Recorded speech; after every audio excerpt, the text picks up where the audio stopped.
พี่น้องเพิ่นเฮ็ดหยังกันแน่มาเบิ่งน้ำปลาบัวแน่นี่พี่น้องเคยเห็นบ่นี่อุ้ยมืดขลือมืดขลือมื้อนี้ปลาบัวสิมาหารายได้พิเศษพี่น้องสบายดีเบิดทุกคนเด้อจ้ะสบายดีอีกรอบค่ำๆพี่น้องยินดีต้อนรับทุกช่องแม่น้องบอยคือเก่าคือเดิมเด้อพี่น้องโอ้ยกล้องปลาบัวกระโดดปึ๊บแล้วก็สั่งมาอันนี้คือโรงงานผลิตจิโร่ส่งโดยเฉพาะพี่น้องปลาบัวสิมารับจ้างเด้อมื้อนี้มารับจ้างใส่ขี้จิโร่จะ100โตต่อ10 บาทเพิ่นว่าพี่น้องนี่มาลุ้นกับปลาบัวสิได้จักโตจักร้อยสิได้พ่อค้ากาแฟมื้ออื่นเช้าอยู่บ่พี่น้อง เนาะโอ้เป็นตะม่วนมายังหลายอยู่หลายบ่จักพันมื้อนี่น่ะ 3,000 จิโร่ 3,000 โตพี่น้องคนจะคน2 4 6 7ทั้งปลาบัวปลาบัวต้องเอาจัก1,000 โตละมื้อนี้ แม่นบ่อีคือสิโลภหลายแต่ฮะได้อยู่บ่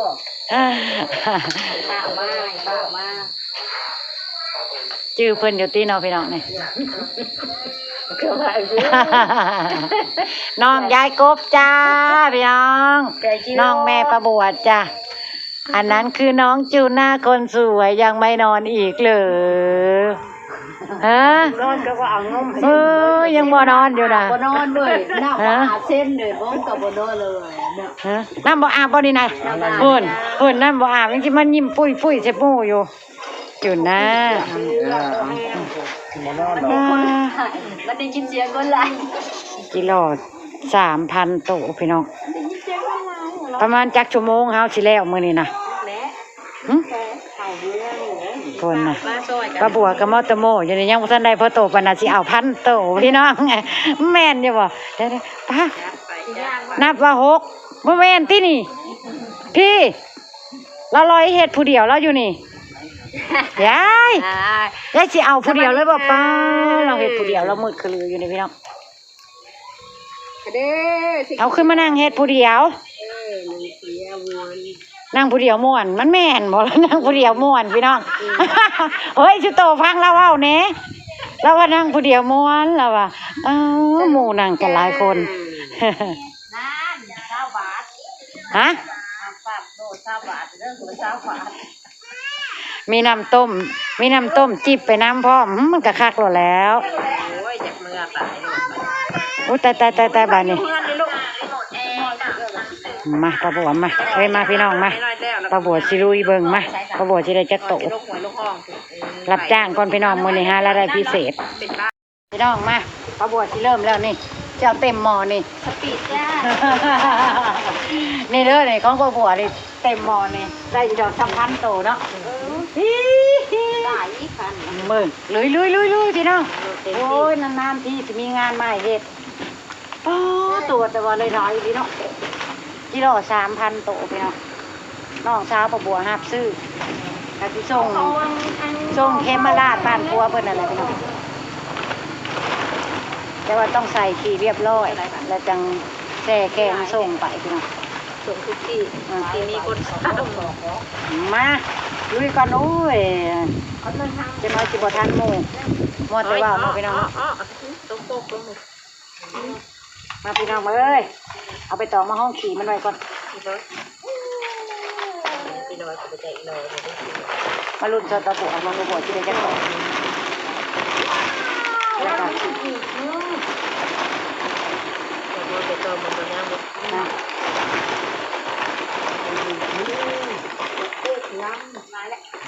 นิ่งเห็นยังกินโก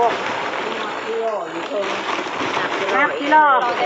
มือนี่นะ6,000 กว่าผู้ใดมันบุกไปนับทั้งนั้นจักว่าสิได้ดีกว่าทั้งนี้บ่จักนับกิโลใช้ทงก็บ่จ้างบ่เฮ้ยวันนี้นับกิโลใช้ทงบ่จ้างบ่จ้างแต่ใส่นี่ยังก็ใส่อยู่บ่ ทั้งหับทั้งคุยออเดอร์ทั้งคุยลูกค้าทั้งนับกิโลมันก็สิลงซะแล้วเนาะพี่น้อง ว่าอีกนั้นว่าน้ำเลยต่อคืนอีกนี้มาว่าเราเนี่ยเดือดว่าน้ำ เป็นกระสอบมันบ่ตายบ่เฮ้ยใจนั่นน่ะ บ่แล้วมันมีใบตอง แต่มันอยู่ในหูมันยังดูได้เนาะ นับไปแล้วนะอย่าห้องมาจังน้อยสิลง ต้องมาลากของกูเนี่ยกูได้ บ่จ้างเรื่อยบ่นับใส่ธงน่ะบ่คุยเรื่องนับนี่มันถ้านับก็ได้หลาย ล้างน้ำกูแล้วทำงาน ลวกแล้วตัววังเวนเนี่ยน่ะ ใส่ทั้งลวกทั้งนับอันเอสลวกกันเบิดห้องก่อนกัน800ห้องเช้าไป700กระโปรงกระพัน1บ่ส่งสิได้ฮอด100โตเด้ว่าสิเอาจักพันโตก็ได้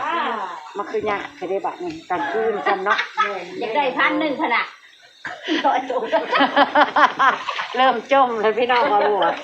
ว่าสิเอาเต็มหม้อไปเบิ่งแนวก็ได้5โตนึงอู้ย สิได้ค่ากาแฟมื้ออื่นอยู่ จักดีกาแฟซองละ5 บาทนึงก็ว่าบ่สิบ่ได้เนาะพี่น้อง น่ะควรปะ5 บาทก็50โต ป้าตัวหลายเติมมาชิบ ปูนปล่อยไปน้ำเลยเด้อพี่น้องมันไปกลางคืนไล่พวกเว้นเลยนะมันไปกลางเว้นแบบใกล้คุกใกล้ ถ้ามันไปก็ปล่อยมันน้ำแน่สักขยายพันธุ์มันน้ำแน่ เด็กมันปล่อยค่ะคุยเป็นไงเจ้าแห้งเก็บเอาใจจะคุยใหญ่ นอกพี่น้องได้กินเบิดหลายขยายพันธุ์มันน้ำแต่ว่าบริซื้อแถวบ้านน้องให้ซื้อบ้านต่างๆมารวมกันพี่น้องหับซื้อเพื่อก็เลยได้หลายในมื้อละมื้อนี้บ่แม่นได้ที่หา6,000 โตโอ้โหมื้อนี้นะพี่น้องว้าว6,600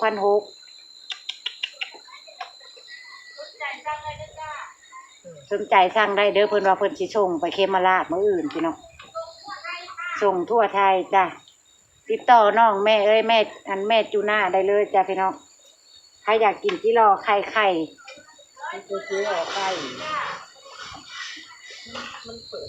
ใส่แล้วเรียบร้อยแบบนี้พี่น้อง100 โตต่อ120ต่อ120 บาทพอกินอยู่ใดพี่น้องเบิ่งแน่นี่เอายังเอาให้เรียบร้อยล้างลวก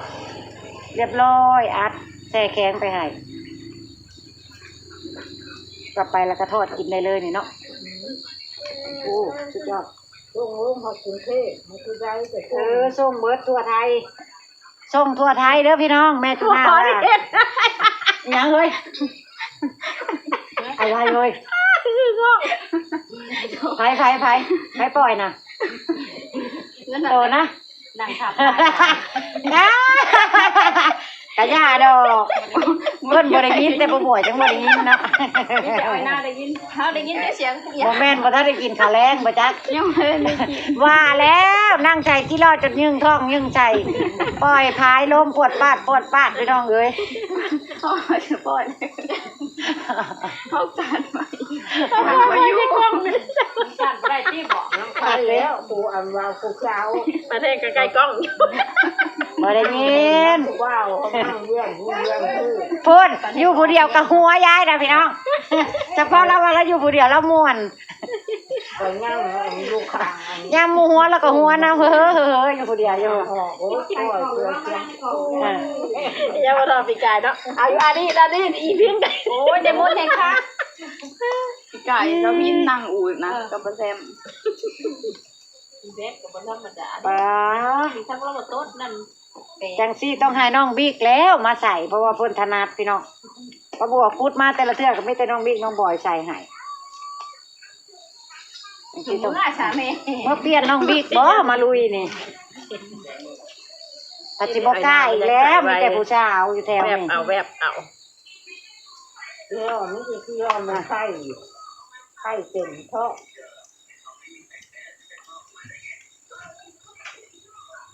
มารุ่นพี่น้องมารุ่นอย่าถืออย่าซาป้าบัวเด้อป้าบัวมาเล่นซื่อๆพี่น้อง ไม่ได้เพิ่นไปซื้อไอติมเพราะว่าไอบิ๊กน่ะเอาไอติมบ่แซ่บไม่เฮานี่ ปี๊ มาแล้วก็ติมปึ้ง เลือกเอง ติมปึ้งมันไม่ทั่วได้บ่กินไอ้ใหญ่ๆยายน้องกินไอเอาเงินไปซื้อเฮ้งอนบ่ไปซื้อ เขาให้เลือกเองปฏิว่าอ้ายเอาบ่แทบให้ เอามาได้เขาก็เปิดตู้ให้เลือกเอาเอง เขาบอกได้เคยยิบให้ ไอ้บิ๊กมันไอ้บิ๊กก็พอกินบ่แซ่บ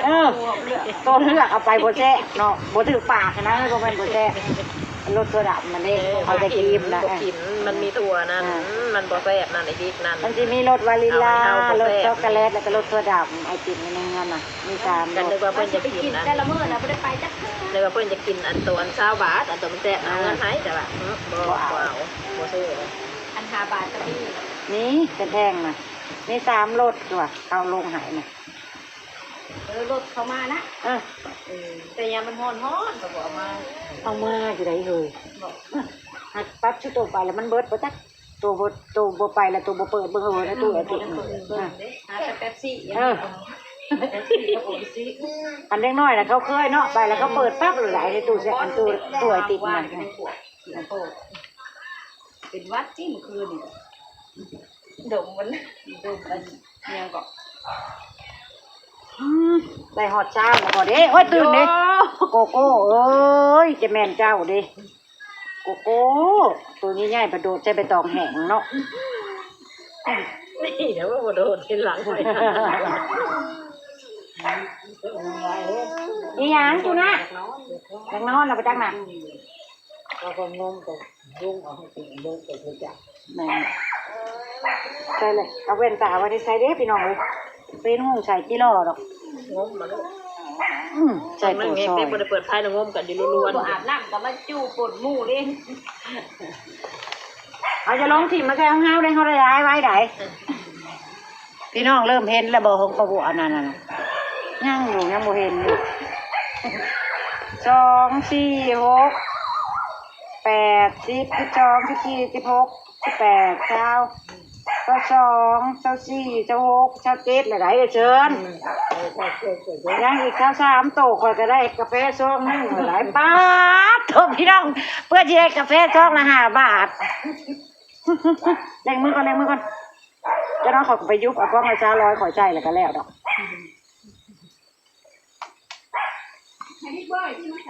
บิ๊กบอยย่านบอกกล้ามาอยู่มีผู้สาวนั่นนี่ให้กับอันลิ้นสาวจ้ะไอ้บอกไอ้บิ๊กแห้งเลยเอ้ยรักนายคือยังนี่เด้อบิ๊กกันเด้อนี่ประทักมือนายอยู่กับมองนึงกับหมู่เพิ่นผู้สาวขี่รถจ่ายทางไปนี่น้องขี่รถนำแม่ห่วงบ่นะโอ้ยมึงให้กูได้แล่นน้ำเด้อเพิ่นว่าบอกให้ขี่รถนำก็บ่ขี่เพิ่นว่าเพิ่นน่ะเพิ่นสิแล่นน้ำกันเพิ่นนั่นคนน่ะเพิ่นขี่รถบ่เป็น